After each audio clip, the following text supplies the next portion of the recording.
Hello everyone. आज हम NCERT chapter political parties का नेक्स्ट पार्ट करेंगे, लेकिन उससे पहले हम इसको जो हमने इससे प्रीवियस जो वीडियो थी उसके अंदर जो हमने इसमें पढ़ा था उसको हम एक बार रिवाइज करेंगे। तो इसके अंदर हमने पढ़ा था फेडरल सिस्टम। फेडरल सिस्टम आपको पता ही है कि फेडरल सिस्टम क्या होता है और इंडिया के अंदर इसको फॉलो किया जाता है। तो फेडरल सिस्टम में क्या छोटी छोटी जो पार्ट्स होते हैं उसके अंदर डिवाइड कर किया जाता है। जैसे कि आपको पता ही है कि इंडिया के अंदर जो स्टेट्स हैं उनको हम फेडरल फॉर्म में मतलब रूल करते हैं। तो यहाँ पर फेडरल सिस्टम आपको अच्छे से मालूम है। अब फिर उसके बाद हमने इसके अंदर पढ़ा था कि एक पार्टी नेशनल लेवल पे इलेक्शन लड़ती है और एक पार्टी स्टेट लेवल पे इलेक्शन लड़ती है, तो उनको रिकॉग्नाइज कैसे किया जाता है। तो इसको हम एक बार फिर से देख लेते हैं कि जब भी एक पार्टी स्टेट लेवल पे 6% वोट और +2 सीट्स लेकर आती है तो वो पार्टी को स्टेट लेवल के ऊपर उसको रिकॉग्नाइजेशन मिल जाती है। लेकिन अगर यही बात हम लोकसभा के लिए करें तो उसके लिए इसको क्या करना है, 6% वोट लेके आने, 4% इसको स्टेट लेवल पे 6% ही स्टेट लेवल पे वोटिंग लेनी जरूरत है। और 4 सीट्स यानी कि जो 4 सीट्स हैं जो कि इसको इलेक्शन जो होंगे, असेंबली के इलेक्शंस जो होंगे, लोकसभा इलेक्शंस होंगे, उसके अंदर इसको 4 सीट्स और 6% वोट लेना जरूरी है। तो इसको यहाँ पर नेशनल पार्टी के रूप में रिकॉग्नाइजेशन मिल जाएगी। तो ये तो हमने देख लिया कि भी किस टाइप से एक पार्टी को रिकॉग्नाइजेशन मिलती है। अगर आज के टाइम में हम क्लासिफिकेशन करें तो यहाँ पे ये है कि 6 नेशनल रिकॉग्नाइजेशन पार्टीज़ हैं 2006 में। लेकिन अभी यहाँ पर कितनी पार्टीज़ हैं, 7 पार्टीज़ हैं जिनको कि नेशनल लेवल पे रिकॉग्नाइजेशन मिल चुकी है।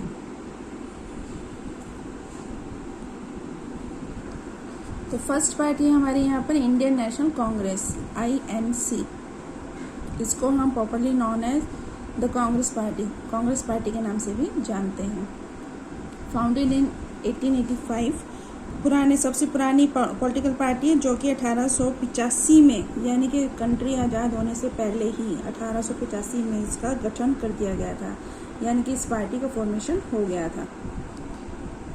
अब यहाँ पर जो ये पार्टी थी इसके अंदर ये कह सकते हो कि कई बार डिवीज़न हुए आज़ादी के बाद, यानी कि जब कंट्री आज़ाद हुई तो उसमें नेशनल और जो स्टेट लेवल पे थे उनमें काफ़ी इन्होंने अपनी इम्पोर्टेंट रोल प्ले किया। अब जवाहरलाल नेहरू थे, उन्होंने इसको लीड किया और इस लीडिंग के बाद यहाँ पर एक तरह से ये कह सकते हो कि party sought to build a modern secular democratic republic in India, यानी कि भारत को एक मॉडर्न यानी कि आधुनिक सेक्युलर यानी कि धर्मनिरपेक्ष लोकतांत्रिक यानी कि डेमोक्रेटिक रिपब्लिक यानी कि गणराज्य बनाने का प्रयास किया। यानी कि जो जवाहरलाल नेहरू थे उनकी लीडरशिप में ये जो पार्टी थी इन्होंने भारत को एक मॉडर्न डेमोक्रेटिक पॉलिटिकल रिपब्लिक बनाने का प्रयास किया था, जो कि 1971 में तक लगातार चलता रहा और 1980 से लेकर 89 तक इसने यहाँ पर कंट्री के अंदर रूल किया। अब 1989 के बाद जो ये पार्टी थी, या फिर ये कह सकते हो कि जो इस पार्टी के अंदर जो सपोर्ट था, यानी कि लोगों का सपोर्ट था, वो यहाँ पर कम हो गया और पूरी कंट्री के अंदर जो सोसाइटी थी वो कई जो डिविजन्स थे, यानी कि जो हमारे कह सकते हो कि सोशल डिविजन्स थे उनमें बट गई। अब यहाँ पर नीदर राइटिस्ट नॉट लेफ्टिस्ट, यानी कि इनको हम बोलते हैं वामपंथी और दक्षिणपंथी। यानी कि ये इन लोगों का काम क्या होता है कि जो कमज़ोर वर्ग हैं उन वर्गों के लिए, या ये कह सकते हो जो ग्रुप्स हैं उन ग्रुप्स के लिए क्या करते हैं, अपने लिए उनके हित के लिए यानी कि उनके प्रॉफिट के लिए कोई ना कोई इस टाइप से एक्टिविटी करते रहते हैं। यानी कि इन्होंने अपना एक मेन एजेंडा बना लिया था कि भी जो पार्टीज़ हैं जिसके अंदर बहुत सारे जैसे कि सेकुलर हो गया, जैसे कि बहुत सारे अब वीक सेक्शन हैं जैसे कि मुस्लिम हैं, या फिर SCs हैं, BCs हैं, या फिर माइनॉरिटीज़ में हैं, तो उन लोगों की जो प्रॉफिट क्या है उनके लिए, उनको हम कैसे आगे बढ़ा सकते हैं, इन सब को मेन रखा गया था। और इसने एक नई पॉलिसी बनाई जिसका हम कह सकते हैं कि इकोनॉमिक पॉलिसी थी जिसको हमें जो रिफॉर्म था, but with the human face embraced as the largest party with 145 members in the Lok Sabha election held in 2004। अब हम इस बात को भी लेकर बहुत मतलब जागरूक हैं कि यहाँ पर जो ये गरीबों के लिए या फिर जो कमज़ोर वर्ग था, यानी कि जो ये कह सकते हो कि वीकर सेक्शन था या माइनॉरिटीज़ थी, उनके ऊपर इस चीज़ का कोई बुरा असर ना पड़े, इसलिए 2004 में जो लोकसभा इलेक्शन हुए थे उसके अंदर 145 सीट्स जीतकर जो कांग्रेस थी उसने अपने एक तरह से ये कह सकते हो कि अपने आप को ये प्रूव कर दिया था कि वो सबसे बड़ी पार्टी है। अब यहाँ पर जो सेंटर है, सेंटर के अंदर एक तरह से ये कह सकते हो कि जो alliance collision government at the centre, यानी कि गठबंधन सरकार का यही क्या कर रही थी, रूलिंग पार्टी यानी कि उसको लीड कर रही थी, यानी कि जो सेंटर है उसके अंदर रूल करने के लिए यहाँ पर जो United progressive alliance parties collision government थी सेंटर के अंदर, उनको ये लीड कर रही थी। तो यहाँ पर हमने देखा जो कांग्रेस पार्टी है उसके अंदर 1885 में इसका फॉर्मेशन हुआ। इसके अंदर बहुत सारे कई सालों तक मतलब डिवीज़न होते रहे, और आज़ादी के बाद यहाँ पर जो जवाहरलाल नेहरू थे उनके लीडरशिप में इस पार्टी ने काफ़ी तरक्की की। और उसके बाद यहाँ पर जब पार्टीज़ के बीच में मतलब एक तरह से ये कह सकते हो कि जब पार्टी के बीच में डिवीज़न आ गया, यानी कि दो पार्टियों में डिवाइड हो गया, वामपंथी और दक्षिणपंथी, जिनको हम बोलते हैं लेफ़्ट और राइट। तो ये इस जब पार्टियों में डिवाइड हुआ तो इसके अंदर यहाँ हम कह सकते हैं कि इन्होंने वीकर सेक्शन के लिए और सेकुलरिज्म को अपना एक मेन मुद्दा बना लिया, और जिसकी वजह से जो गरीब लोग थे इसके ऊपर इन सब चीज़ों के असर ना पड़े और इसी को आगे लेकर वो चलते रहे। सेकंड पार्टी आ जाती है भारतीय जनता पार्टी, बीजेपी, जिसको हम बीजेपी के नाम से जानते हैं। इसका जो फॉर्मेशन था वो हुआ है 1980 में, यानी कि लगभग कांग्रेस के 100 साल के बाद। वो 1885 में हुआ था और उसके 95 साल के बाद ये पार्टी बनी। अब यहाँ पर हम देखें कि जो भारतीय जनता संघ है wants to build a strong and modern India by drawing inspiration from India's ancient culture and values. अगर हम देखें कि जो भारत की प्राचीन संस्कृति है और जो उसके वैल्यूज़ हैं उनको लेकर यहाँ पर जो भारत बनाने का जो लक्ष्य था वो इस पार्टी का एक तरह से ये कह सकते हो हिंदुत्व, यानी कि हिंदुत्व का नारा दिया इन्होंने। ठीक है, तो ये एक मेन फैक्टर बन जाता है। और ये पार्टी थी जो कि जम्मू और कश्मीर में जो वहाँ का ये कह सकते हो कि एरिया था उसमें पॉलिटिकल स्टेटस में इसको जो स्पेशल ये कह सकते हो कि जो कांग्रेस जो जम्मू कश्मीर है उसको एक स्पेशल स्टेट का दर्जा दिया हुआ है। तो आप देख रहे हो कि आज जो हमारी गवर्नमेंट है, बीजेपी की गवर्नमेंट है, और उसने ये जो स्पेशल दर्जे वाली जो प्रॉब्लम थी या फिर ये कह सकते हो कि बहुत लॉन्ग अवेटेड जो इशू था उसको इन्होंने सॉल्व कर दिया और जो राज्य का दर्जा था उसको ख़त्म कर दिया। और अभी भी इसके ऊपर काफ़ी सारी मीटिंग्स चल रही हैं। तो यहाँ पर क्या है कि और इसके अलावा जो लोग बाग इस कंट्री में रह रहे हैं उनको जो कन्वर्जन है, यानी कि रिलीजियस जो कन्वर्जन है, यानी कि आजकल ये टॉपिक भी काफ़ी चला हुआ है कि जो धर्म परिवर्तन है वो किया जा रहा है। तो ये लोग थे भारतीय जनता पार्टी की जो पार्टी है वो यही कहती है कि जो कन्वर्जेंट है, यानी कि जो कन्वर्ट कर रहे हैं लोगों को, उसको ऊपर भी ये क्या चाहते थे, रोक लगा दी जाए।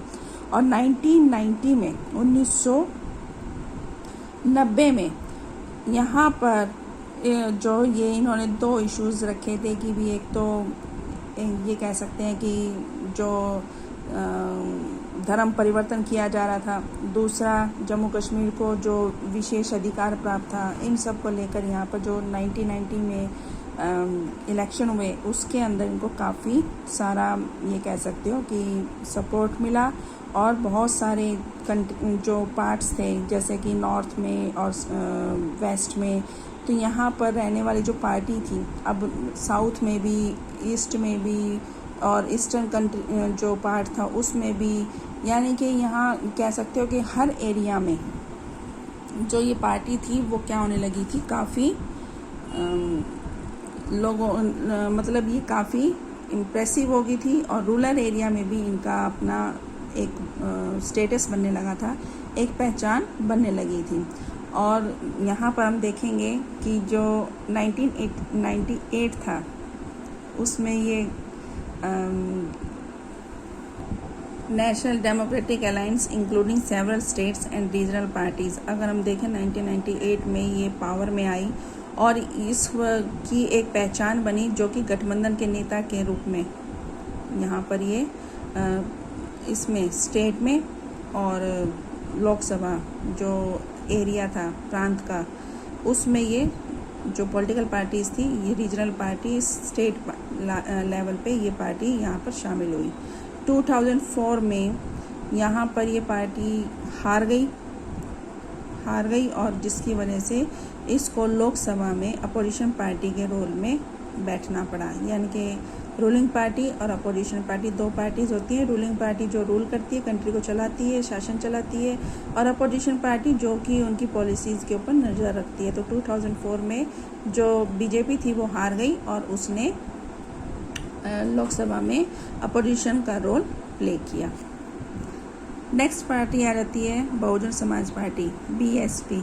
अच्छा, इसके अंदर आपको क्या करना है कि पार्टीज़ के नेम विद उनका जो सिंबल है उसको आपको लर्न करना होता है, ताकि जैसे कि कई बार 3 नंबर के क्वेश्चन में आ जाता है कि भी आप कोई भी 3 पार्टी के सिंबल्स बनाएं या 3 पार्टी के बारे में जानते हो उनके बारे में लिखें। तो यहाँ पर आपको जैसे कांग्रेस का है तो कांग्रेस का हाथ हो गया, बीजेपी का है तो बीजेपी का आपको पता ही है कि कमल का निशान है, और आजकल एक 7th पार्टी है जो कि आप है तो आपका आपको पता ही झाड़ू का निशान है।